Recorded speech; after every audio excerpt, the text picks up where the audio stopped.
पकड़िए। हाँ और क्या, दूसरी बुके बुके। हाँ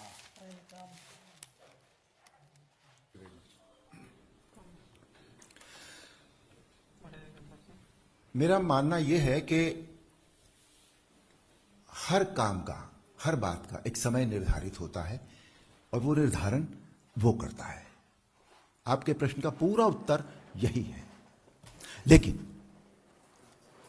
कई बार कुछ परिस्थितियां इस तरह से बनती हैं जिसे हम कहते हैं कि काल, समय और परिस्थिति, उसके अनुसार जो व्यक्ति अपना कर्तव्य करता है उसी को उस व्यक्ति का धर्म कहा जाता है। धर्म हिंदू, मुसलमान, सिख, ईसाई नहीं होता, ये संप्रदाय हैं। धर्म वही होता है कि इस समय, इस काल परिस्थिति समय में हमारा क्या कर्तव्य है, यही हमारा धर्म है। जहां तक राजनीति का प्रश्न है, राजनीति की परिभाषा पहले कुछ और हुआ करती थी भारतीय जनता पार्टी के आने से पहले। मेरे हिसाब से राजनीति को मैं बहुत स्टेटस की चीज नहीं मानता था। मैं सॉरी, मैं जो कह रहा हूं सर दिल से कह रहा हूं बिल्कुल, कि मुझे बहुत नहीं समझ में आती थी ये बात। लेकिन जब से श्री नरेंद्र मोदी ने, वो उनका नेतृत्व मिला है और उन्होंने इस देश को संभाला है, जब से, तब से जो परिभाषाएं बदली हैं राजनेताओं की, राजनीतिक पार्टियों की, उनके आचार विचार, उनके कर्मों की, उनकी सोच की, उनके प्रेजेंटेशन की, उनके प्रोजेक्शन की, उससे ये सारी परिभाषाएं बदल गई हैं।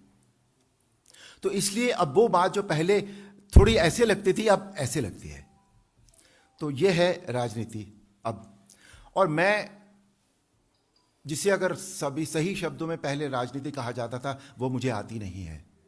मैं आपको सच बताऊं, मैं एक बहुत स्ट्रेट लाइन चलने वाला इंसान हूं।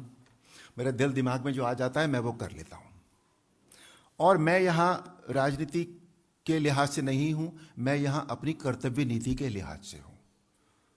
आज जो मेरा कर्तव्य है यहां पर, बीइंग एन एक्टर, मैंने रामायण की, उसमें जो पारिवारिक एक तरह से योगदान होता है उस क्षेत्र में, एक सामाजिक क्षेत्र में जो योगदान होता है, उसका डायरेक्टली या इनडायरेक्टली जो भी मेरा कंट्रीब्यूशन था वो मेरे से हो गया है। मैंने नहीं किया है, कराया तो उसने था, पर मेरे से हो गया है वो। अब जो राष्ट्र सेवा की बात है या राष्ट्र निर्माण की बात है, उसमें जो मैं जरूर अपना जो बिट है मेरा कंट्रीब्यूशन का, वो मैं जरूर देना चाहूंगा। उसके लिए वी नीड ए प्लेटफॉर्म, एक ऐसा प्लेटफॉर्म जिस पे खड़े होकर यदि हम कोई बात कहें तो वो सुनी तो जाएगी फिर हमारे से।